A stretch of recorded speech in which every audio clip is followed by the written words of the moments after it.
Good afternoon, gentlemen. Welcome to the last Intentional Living podcast of 2022. Oh my God, that's correct. I You always know. come up with the obvious thing that's happening, and I'm like surprised. Blinding flash of the obvious yet again. Yeah, cool. I'd like to welcome our special guest and colleague, Dan Gutierrez, who has been on this podcast more than anybody else besides the two principals here. So always glad to have you, Dan, and glad to have you be our closeout guest for the year. Well, Uh, I'm So glad to be here. I'm glad that we have this platform to share the information that I'm accumulating and about myself and yeah, where I find myself.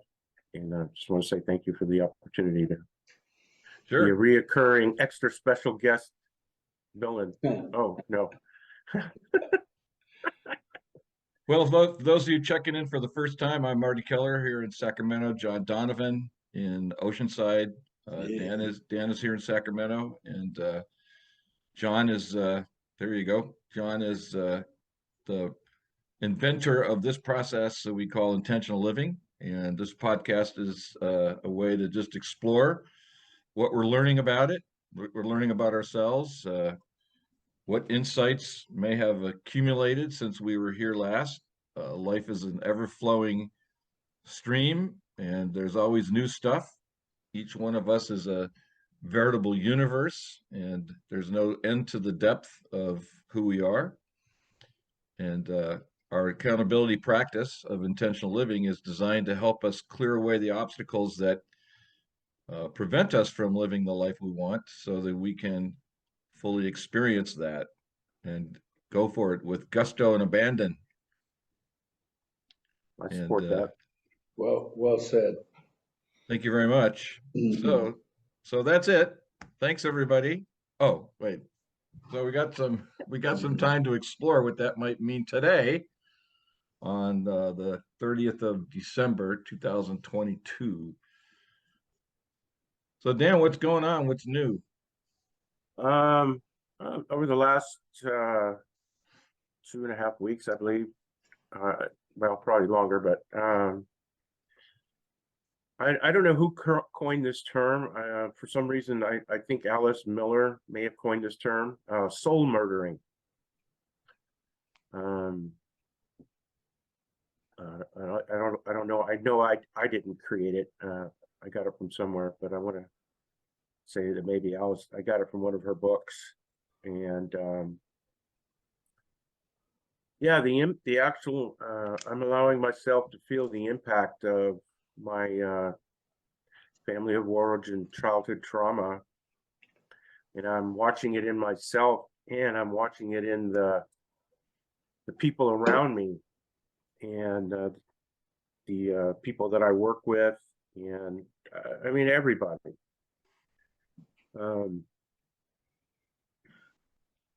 So I just want to start off with how I got to this point. I was using the accountability process to get me a clear picture each time I become accountable for my behavior or my thoughts. I get a clearer view of where I'm positioning myself, or what viewpoint, what vantage point that I'm looking at the world and myself from. That's one way that I use the accountability practice, is to give me that picture. After repeating it over and over and over, it becomes clear. The mystery is removed. I can see how I'm acting and treating myself. And I've been dealing with an injury in my shoulder. I've been going to the gym for the last, I don't know, 5 years. And with COVID and all this other stuff, I've been working with a trainer to get me to a level of physical ability to do what I want to do in the gym, which is to learn how to Olympic lift. And I've finally gotten to that plateau where I'm physically strong enough to do this. And then I have this injury in my shoulder, and I'll tie this all together.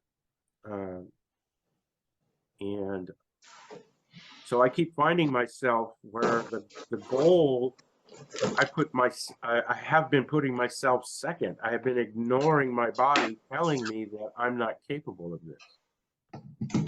And it's been telling me. I went to the doctor, and the doctor says, don't use it. And naturally, what do? As soon as I walk out of the office, I go get my gym clothes and I go to the gym. So, and then what really brought some clarity is I found myself walking into the drugstore to buy painkillers. And I'm standing there walking in and I'm going, what am I doing? What am I doing? I'm buying pain medication to go to the gym so I can go work out. What's wrong with that? What's wrong with that picture? A lot.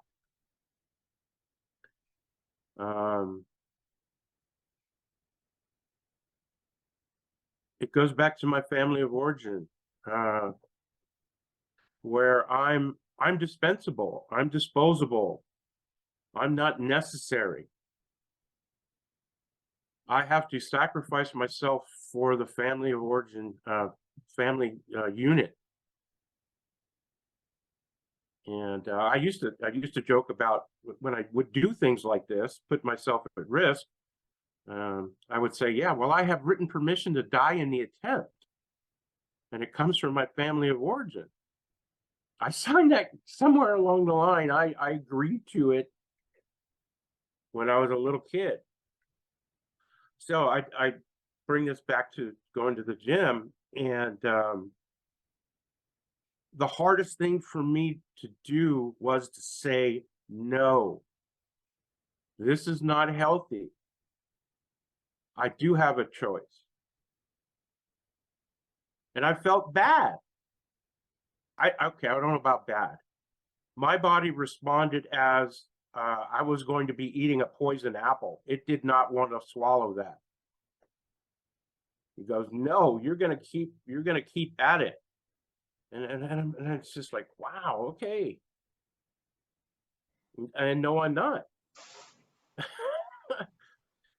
And then it's like, I'm literally talking to myself. You're an adult. You can decide what to do. This belief that you have comes from who you think you have to be. And then it flashes back. I'm not good enough the way I am. I have to be something other than be myself to be accepted.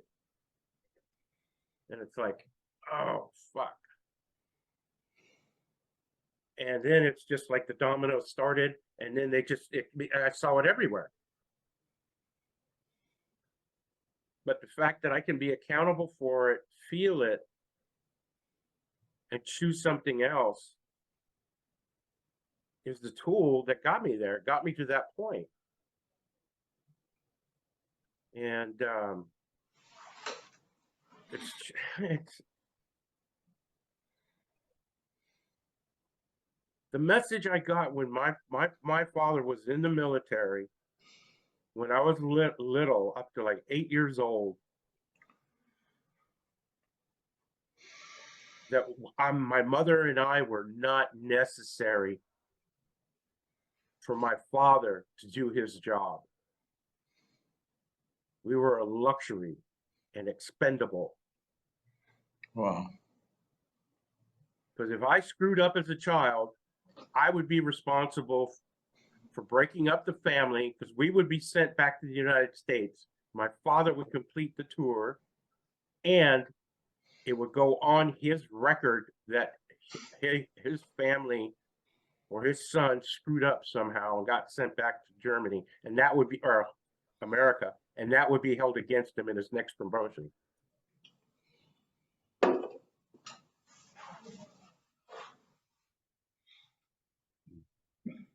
Now, if that doesn't create fear of abandonment, I don't know what the fuck will. Mm-hmm. And I'm responsible for it.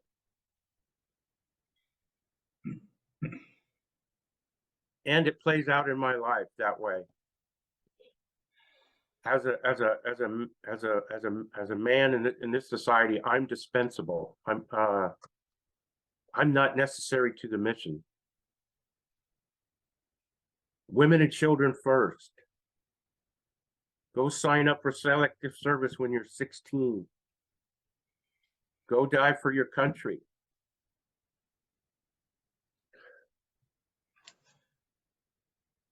I'm just now seeing that message in my behavior. I can see it. And it's been guiding my behavior my whole life. And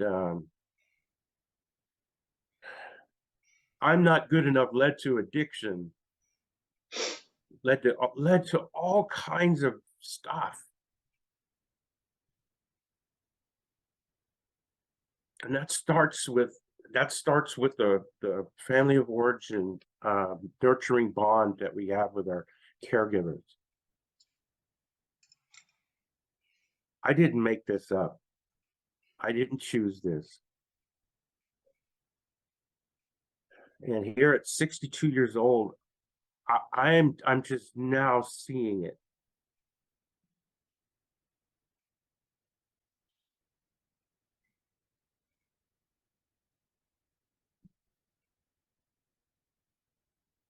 It's soul murdering.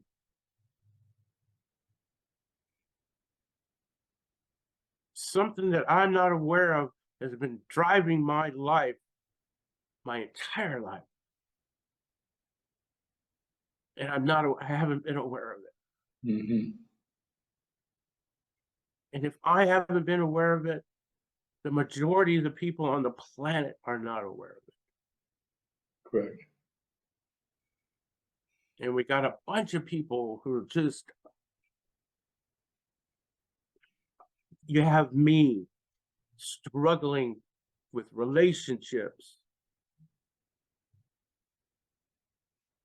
And I guarantee you, I did not want to have failed relationships.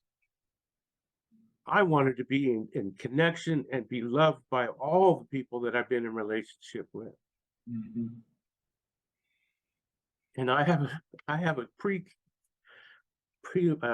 preloaded software in me that doesn't support that ability. So, man, and I see it in the people closest to me.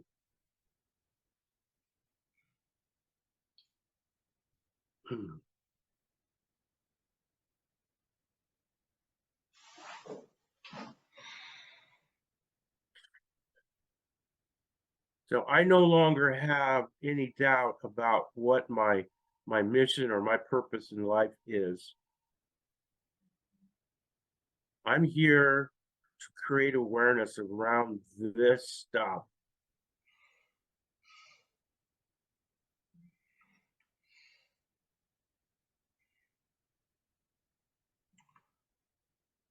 It's just like, and I think I've known this for a really, really long time. Again, but I haven't been aware of it. But if I look at my behavior and where I find myself and what I've done and what I've learned, I think you told me a long time ago that my gift is my wounding. And Yep. Here it is, 2022, and I get it.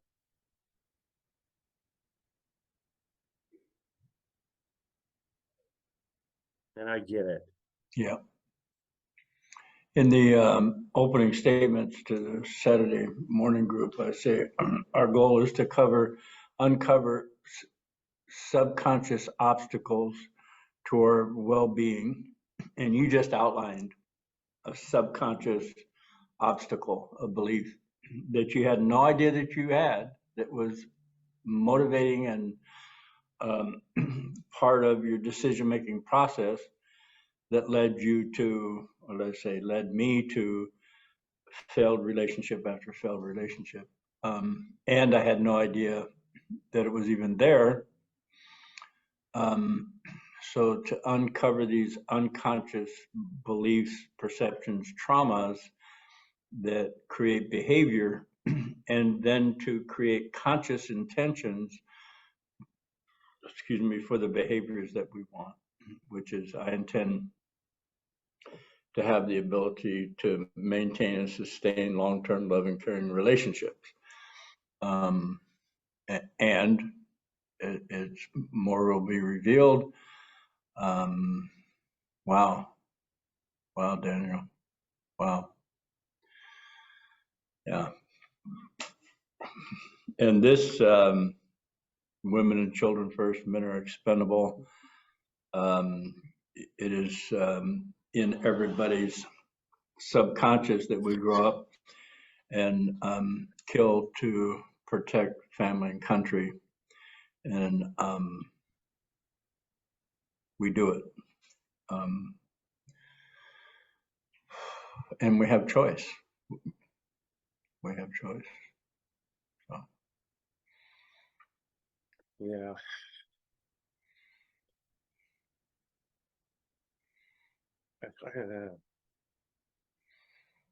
It's very sobering. I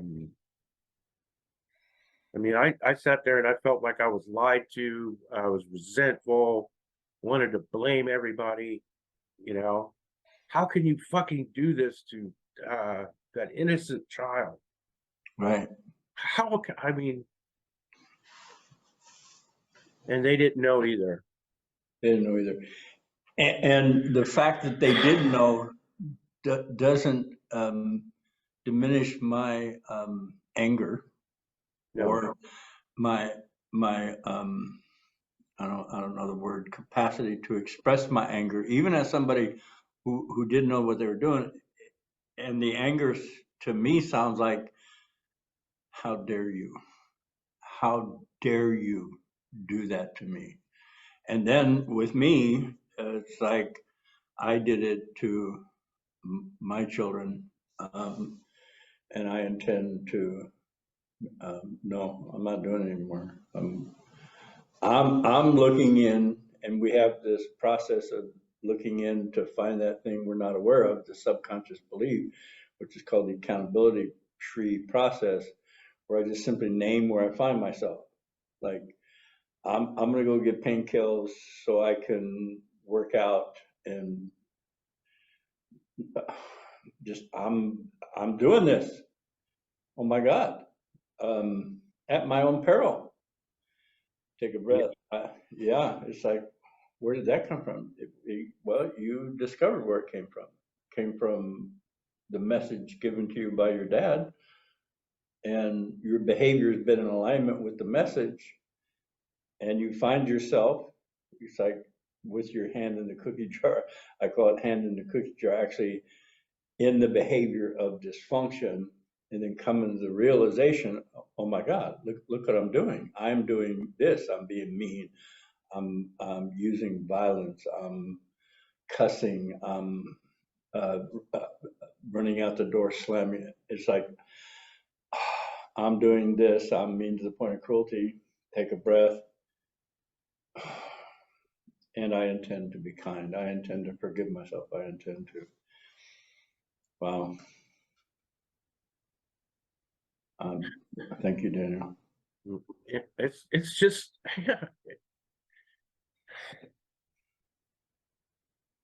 yeah. I mean, there's just I still haven't processed all this through, because there's just a lot of energy when I sit down and I say that. Mm-hmm. I mean, I think I've worked through a little bit of it, and then I start talking about it, and then it's just like, I mean, I think at one point in time, I told somebody that, tell me how to think and I'll do it. Mm-hmm.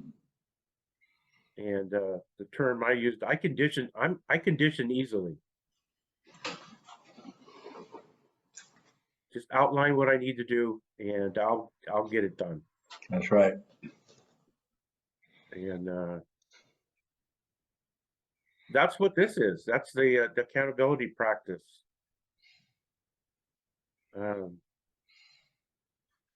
It is a subconscious condition. I mean, I wasn't aware of what I was doing when I'm talking about the gym, but there's when you set an intention to love and approve of yourself or to value yourself, it shows up as you're not doing that. You get a notification or an emotional reaction. Your emotions come up, or you have a feelings that get your attention, Mm-hmm. and based on what you've just created the intention for, it either goes, oh, there's evidence to support it, and oh, there's evidence, or there's something that's not in alignment with that. Correct. And yeah, it's just. So I'm at the gym and I'm 62 years old, and I look around at all these young guys that are just, you know, specimen physiques that, you know, it's holy crap. So I have a trainer, and I go, how many other older people are in this gym? So he looks around the gym, and then one guy walks in and he goes, there's one.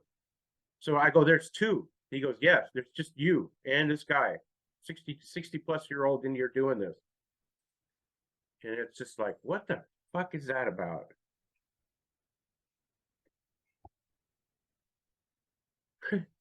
I achieved that milestone. I thought there were going to be fireworks inside the gym. People were going to come up and shake my hand. Somebody was going to give me a card that said, "You made it. You made it on the team. You made the team. Congratulations. You've made the minimum standard now. You're okay. You're acceptable here." Mm-hmm. None of that happened. Mm-hmm. Nobody gave a shit.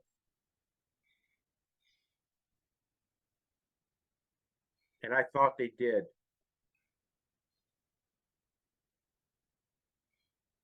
And that's a pattern in my life too. trying to make the team, trying to be part of, trying to be what do they call it? In crowd. Trying to create a secure attachment with somebody, so I will be valued and appreciated.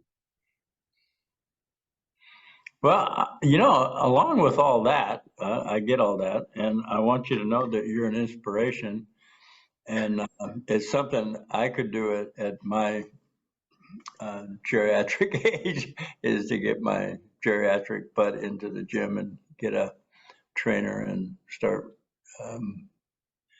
working out.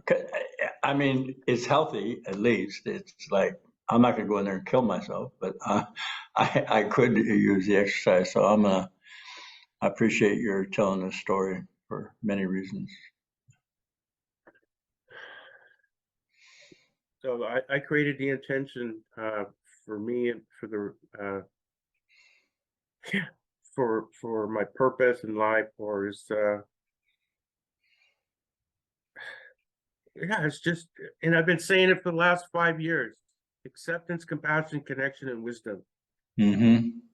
I've been doing that since I worked in the downtown jail the first time in 2014. Mm-hmm. And this is how it shows up. Mm-hmm.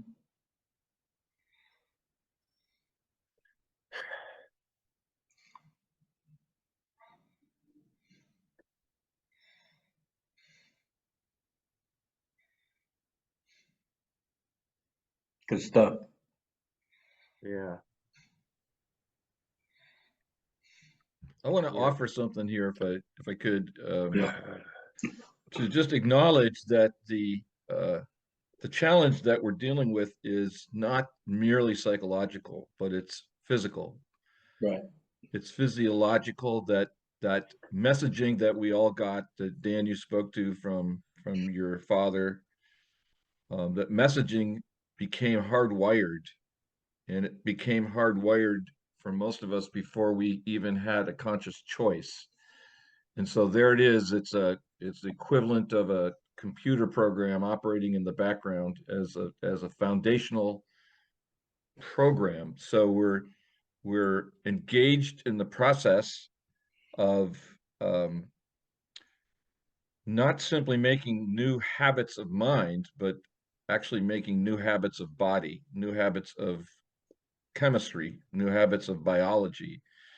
And that's tough. It's just tough. It's something that takes a lot of time and patience.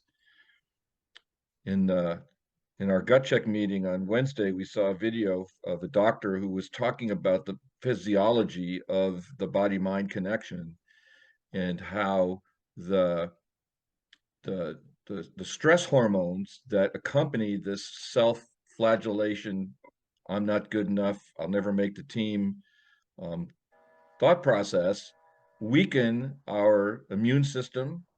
They make it tougher to stay healthy, and yet at the same time, now she didn't know the process that we're using here, but when we get in touch with the truth in the feeling nature of the truth that we're dealing with, I'm not good enough, I won't make the team, um, I'm a miserable failure, everything I touch turns to coal, um, then the body does release chemicals when we have feeling. And the brilliance of the process, from my perspective, John, is that opening in the moment of the body through this emotive, energetic field. It's not just subtle energy, but it's also physical energy happening simultaneously. Then when we say, okay, what do I want? I intend to be at peace. I intend to be in love with myself, whatever it is, starts releasing the endorphins. It's not just that we're changing the subtle energies of the thought field. The body is contributing to this rewiring process. Mm-hmm. And so, because the childhood trauma body chemistry is so, it it came first, so it's got priority. And so the work that we're doing to essentially rewire ourselves is one that takes time and compassion. And when I have compassion, I'm releasing different chemicals into my body, and my body starts over time wheeling itself toward expecting that energy field, as opposed to what I call the family of origin body chemistry, which scared little Marty is clinging to. He's always seeking to go back to that feeling state because Mm-hmm. that's the one he compromised with to stay safe. Right. And again, none of this conscious, none of this happened in a conference room with advisors. This was just a scared little kid, just as you know, Dan, the image of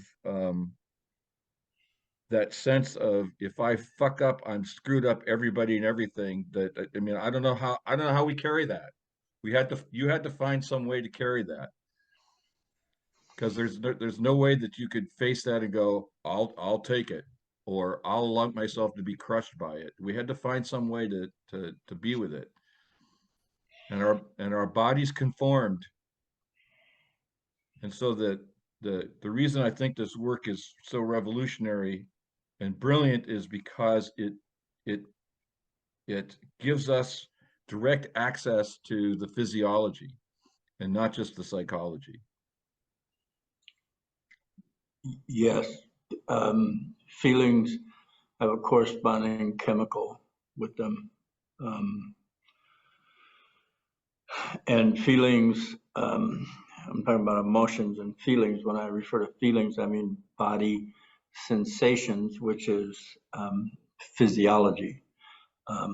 And along with the thought, emotion, feeling, there's a complementary physiological chemical response, because our body is the most sophisticated um, pharmacological manufacturing system known in the universe, and it creates this myriad of chemicals to say affirm our life, to keep us alive, to survive, to move through with some kind of grace and ease and stay sentient on the planet for however many years we've been living here. It works really well. And when it's misinformed, it's still working really well, only it's being motivated by a lie, which I received as a child, which I'm not enough. There's something wrong with me. I'm the wrong something. And then I recreate that body chemistry because I survived it as a child. So it believes that's what I need to survive, and it produces it for me. And then I wonder at my own sanity because I say I don't want that. I don't want this. I don't want this kind of relationship. And then I find myself time after time doing the same pattern over and over and over. And it's not rational. So, No, it's like learning to eat a certain type of food. mm-hmm. Okay, I eat the red apples. I've been told red apples are the ones to eat because they're the most nurturing. And then somebody gives me a green apple, and then my body goes, "That's green, don't eat it." But it's an Right. apple. Right. And it's like, well, how do I? My body's going, no. My interpretation of what's happening is don't. And there's no thinking going on. It's just going, that's a green apple. Apples are supposed to be red. You don't eat them. Mm-hmm. And I survive. And it's just information that's downloaded. Mm-hmm. And one of those things that got downloaded is that I can't trust my own body. I can't trust my own body when it tells me something. Right. I've been told, oh, don't be angry. You're not angry. Or don't be afraid. Well, oh shit, I am. So I got to stuff that. Right. So I start to, anytime I feel these things, I start to delete them down. And pretty soon I don't even listen to my own body when it's telling me, hey, this is not good. Right. My body's been the enemy because it's been conflicting with the information that has been downloaded into the body. Right. My body is to be overcome by my mind, and so I can form it into whatever it is that I want it to be.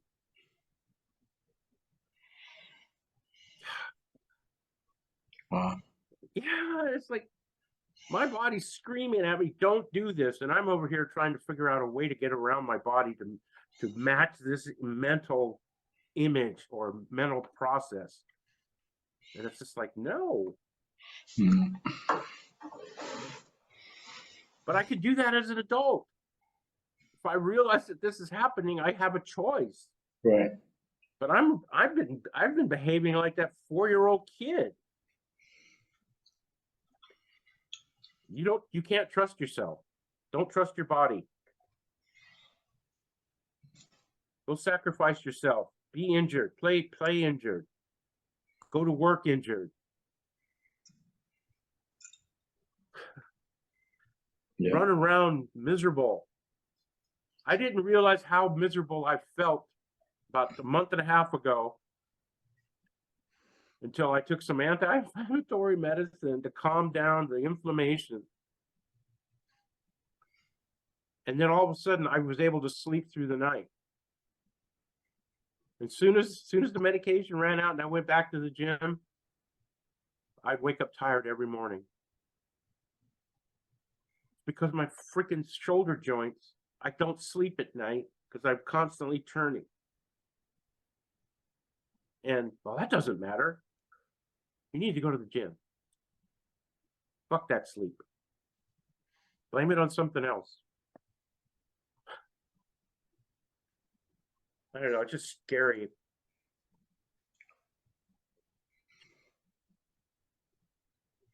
It's scary how effective that imprinting can be. Mhm. So the solution is, for me, is to have choice. And it's I intend to respect my body, mind, and soul. Create the capacity to listen to all of it.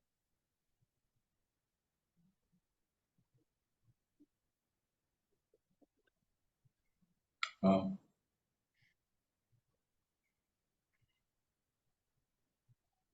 And it's a gift. It's a gift to be able to see this.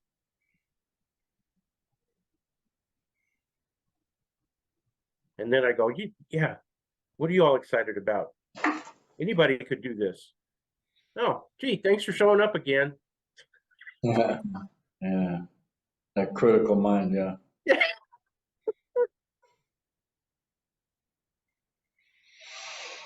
Yeah, this is exciting.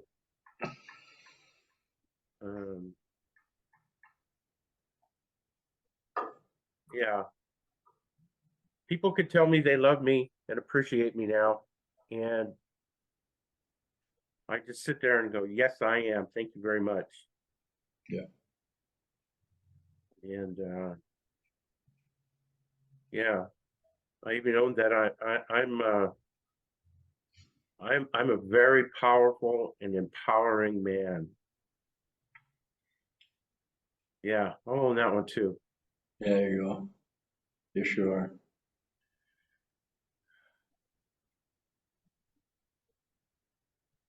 Yeah.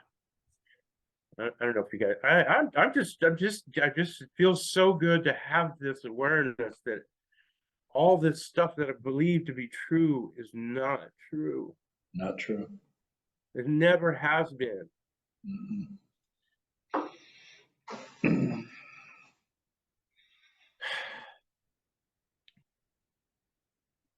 This is where I'm going to focus my life, is to create awareness around this.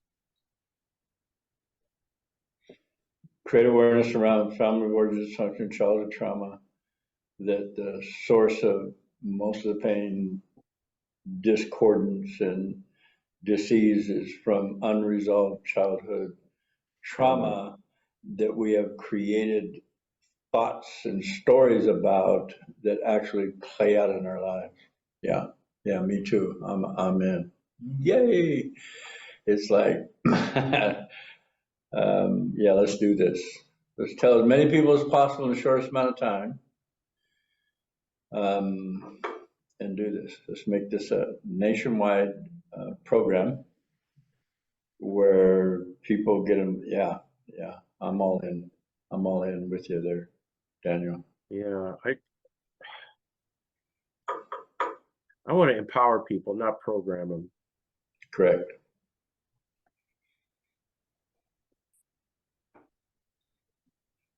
Create choice. Great choice. It's yeah, because it's like, give them the information and see what they want to do. exactly, and you know, exactly. Wow. So what else is going on?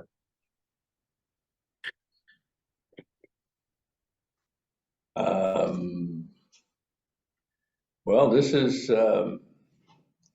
close to the New Year's. We might want to talk about the feelings and issues that come up around celebration, family, and Mm. Well, I got a story about. I chose not to go to my father's this year for Christmas, oh, cool. and it was quite the tussle or struggle. And it's just, yeah. And then this all plays together, and then I hear myself going, "Well, a good son's supposed to. A good son's supposed to go and be with his father on Christmas, because they're the only blood relationship. That's the only person that is part of my family. And, you know, a bad son would not do that. Your dad's 90 years old. He may die in the next 2 weeks. So you should go down there. And on the other side is, I don't feel comfortable when I'm down there. Never have. I don't like, it's gotten better, but I don't feel safe down there. I feel diminished. And it's just like, well, okay. We're not going to go down there. Cool. And we don't have to defend ourselves. The choice is, I'm not going to go. Right. And that was a huge victory. And that's like the domino. That's the first one that fell. And then they just keep falling. I'm not going to give my power up to these unexamined beliefs anymore. And I will, but I'm going to examine these things. Right. You know, what does a good boyfriend do? What is a friendship? Oh, well, if I've got a list of qualifications and shoulds and shouldn'ts, then I need to examine that and create a new set, update that version, update the old version. Yeah.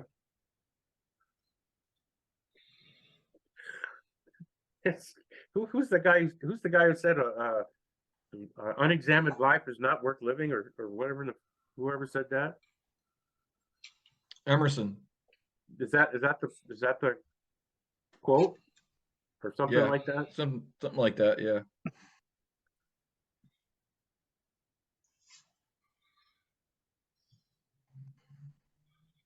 And of course, that's just a 19th century version of the ancient Hermetic injunction, know thyself. It goes back millennia.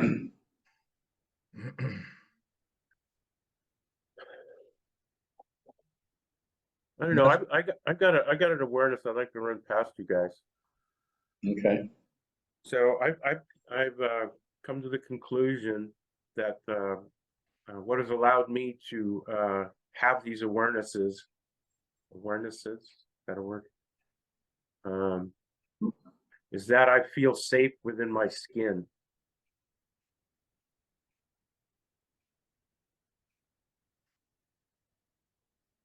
That allows the rest of this to happen. Because I'm not in a courtroom. I'm not the judge going, why are you doing that? It's more like, I'm doing that, and how about let's look at why I believe I should be. You're saying you've lost the self-critical part of this judgment and blame? I look at it as I've gained I feel safe enough with myself that doesn't happen as often. Correct. I've increased my ability to feel safe within my own skin, which allows me to look at the stuff without going, without moving away from it. I move toward it now, the pain in my life. Mm-hmm. I don't know. How is that an awareness, or Yeah. No. The accountability process is it's not the definition that you find in the dictionary, because the definition is blameworthy or liable for this behavior. And what intentional living means by accountability is the ability to simply say what the behavior is without blame or judgment. Like, I'm mean to the point of cruelty. Just say the behavior, no blame, no judgment. And then that truth is in alignment with the trauma, and it's validating where the mean to the point of cruelty came from. It's not excusing the mean to the point of cruelty. It's not saying that the mean to the point of cruelty hasn't caused separation, destruction, pain, isolation and loneliness. It's not denying that. And then I could feel the destruction or the impact of mean to the point of cruelty, even though for that little kid, the fear of getting close to somebody because the people that said that they loved me the most hurt me the most. So I developed this this ability to keep people away, and it is mean. If I'm mean or I'm dismissive or I demean people, they have a tendency to stay away from me. And the motivation for the meanness, it's like I don't want to be alone, and yet this information says that's who's going to hurt you, and it's subconscious. So it creates a behavior to keep me safe in spite of myself. I want to be close to people. I want to feel love. And it's working below my conscious level. And when I say it out loud, it just goes, oh, finally you're listening to me, even though that makes no rational sense whatsoever. It's a feeling tone frequency. Wow. And then I am in a lucid state. I don't have the chemistry of fight, flight, freeze, please, because we just talked about how the body creates chemistry. I'm out of adrenaline. I'm out of the cortisoids or the whatever the chemistry is around stress. And I have a different chemistry in that lucid moment of self validation. I say, I intend to be kind. And the body, the subconscious reads that as a directive to change the behavior because my safety is now as a different parameter. So it looks for connection and closeness and my ability to set a healthy boundary. All of that's included in this process, although it's subconscious. I intend to be kind. And then I find myself, like you, aware of what's, oh my God, I'm like beating myself up here to do something that is actually harmful. What will, no, I get to take care of myself. My body is important to me. My body enables me to stay alive so that I can have the friendships and connections and the people in my life. So I'm going to Right. take care of myself. That then goes into my subconscious, and I find myself going on walks. I find myself setting healthy boundaries in spite of the old message, just like the mean to the point of cruelty manifested in spite of my need to connect. My kindness will manifest instead of my now fear of getting too close and getting hurt, which is, I see that as irrational now based on the people that are in my life. I can be in my own reality in present time with the people, and I'm not associated into the old patterns, the old belief system. I shift my belief system by creating the intent. I intend to be compassionate. I intend to know that I am safe. I intend to know that I'm valuable. These are all intents I've created and I listen to and offer to people when they get to whatever their truth is. I'm worthless. I hate myself. I'm mean. I intend to be kind. I intend to know my value. I intend to know that I'm a beautiful, radiant being, and that starts manifesting automatically. Right. Wow. Yeah, and the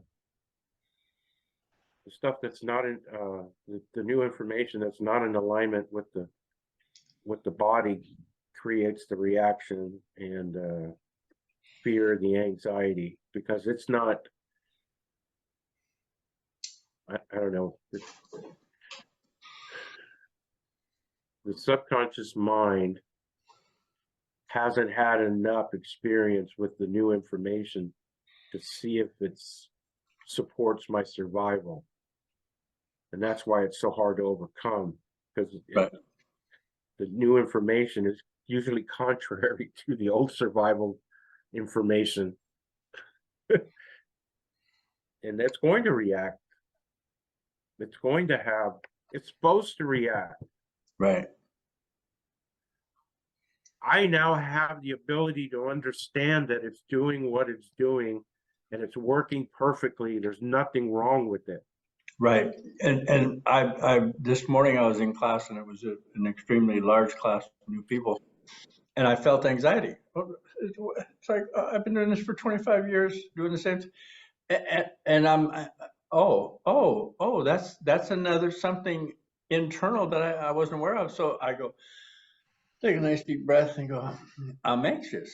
And I get this smile on my face because I'm going to do this with this feeling. So this feeling, this little kid inside me that's Right. scared for whatever reason. Maybe somebody in the room looks like my dad, and oh my God, I just thought about that one man walking here, redheaded man. My dad was a red. So I just embraced the anxiety, said, I feel anxious. In fact, I actually told the whole class. I did a check-in. I'm feeling anxious in this moment, and I know that it's coming from my childhood, and I'm simply going to express it and be with and allow the anxiety in my chest and my gut to be there, and I'm going to talk to you about what I know. Incredible. Incredible.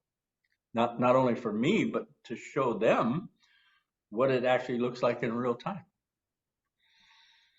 To embrace the feeling instead of going, oh, I'm anxious, I should be doing this. What's the matter with me? I can't be a facilitator. They're paying me big bucks to do that. Oh yeah. All that criticism. No. Fine. Thank you for sharing. And I'm feeling anxious. Okay, so this is what we're going to do today. And I took deep breaths and I talked slowly, and it went really well. Fortunate. And it's the belief that, I don't know if it's a belief, but it's been a pattern in my life. And it's like, okay, you're anxious, have these thoughts run through your head, which creates more anxiety. Mm-hmm. And the more anxiety, and the belief is the more anxiety I have, the easier it's going to be to overcome. Mm-hmm. So if I subject myself to this over and over and over and over and over again, I will get over it because I've exposed myself to it. Mm-hmm. Doesn't work. No. Embracing and nurturing. No self-criticism. Just like, here it is. Oh, I see it. I see you. I hear you. Okay. Yeah, it's like I'm sore today. Okay, let me stretch out for a minute and nurture my body, get it loosened up before we go do this. Okay, it's the same thing. Yeah.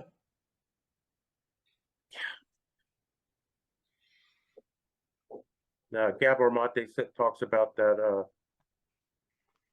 Have you ever had a gut feeling, ignored it, and then not resented it, but were unhappy with the decision afterwards? Yeah.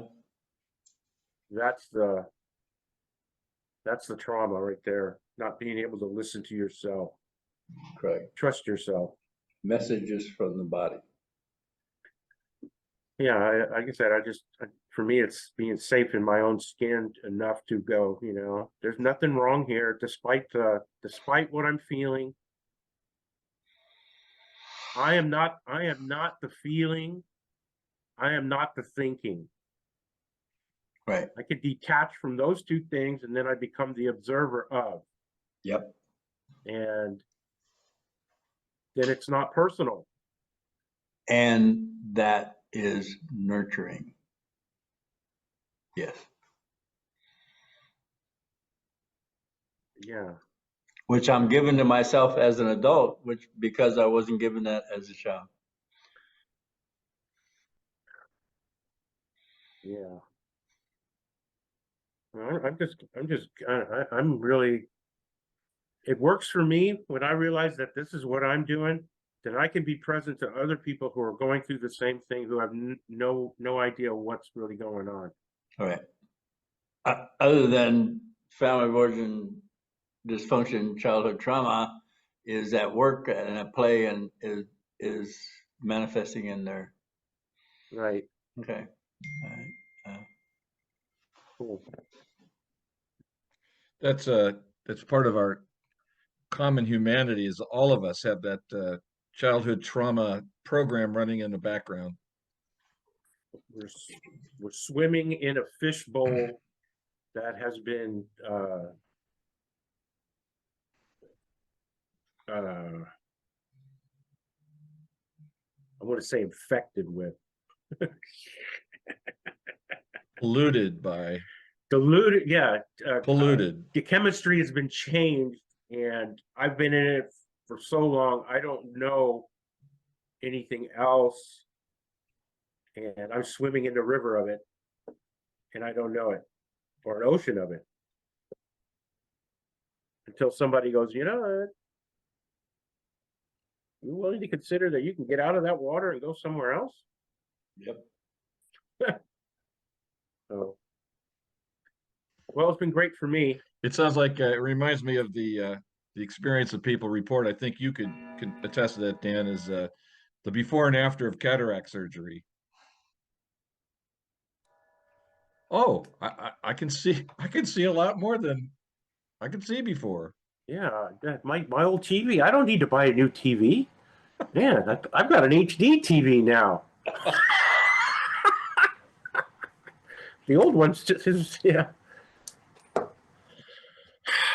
I don't know. I'm just so excited about this. I really am. And it's like you know, yeah. We'll have to save that for another time. Well, it's a great way to end a year and start a year. Yes, it is. Oh my Yeah. God. Yeah. Well, we are coming to the end of our time together, Dan. Thanks as always for All right. coming and being our teacher, and ask you if there's any last thoughts that you have, and then ask John to wrap us up. I'm just grateful to the universe for putting me in all the situations that I've experienced in my life. Without me being where I've been, I can't choose to go where I want to go.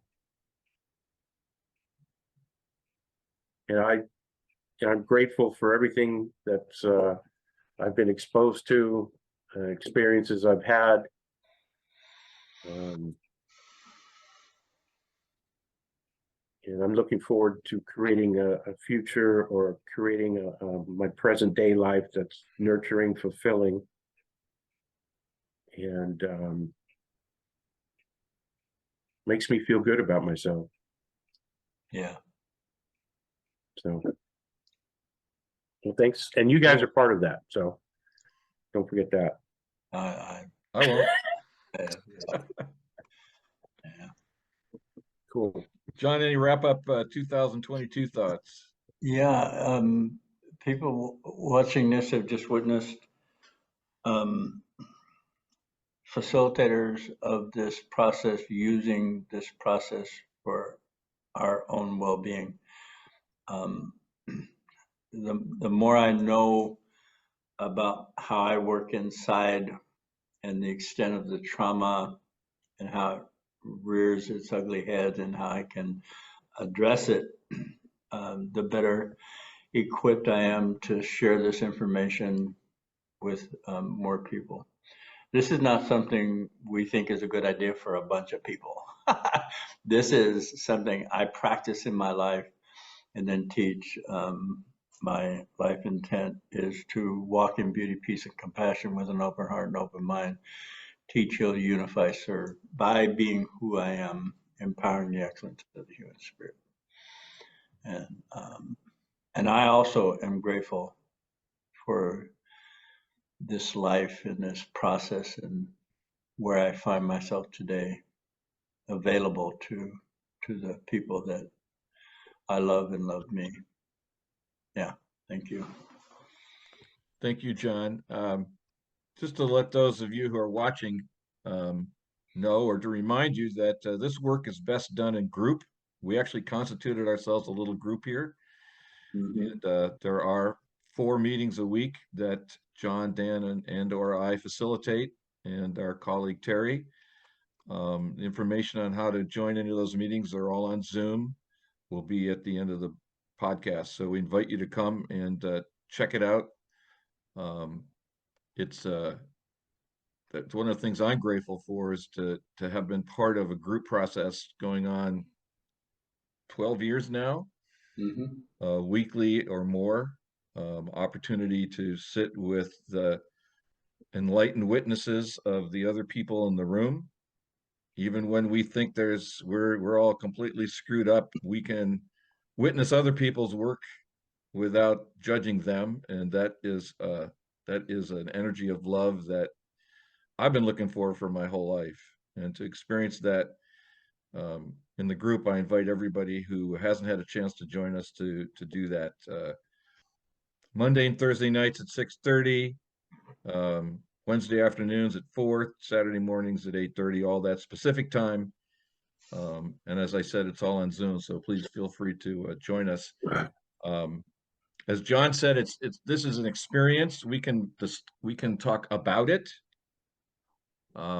Just like we can show you a snapshot of the Grand Canyon, but there's nothing like being there and participating to get the ahas. So I'm grateful to you, John, and you, Dan, and I'm grateful that there's something in me that decided to gravitate toward you guys, and I find that very powerful. And I'll look forward to dialogues in 2023. Yeah. Oh my God. Oh my gosh. Okay. It'll be the best year yet. Love you guys. Love you too. Thanks. Good night. Thanks, everybody.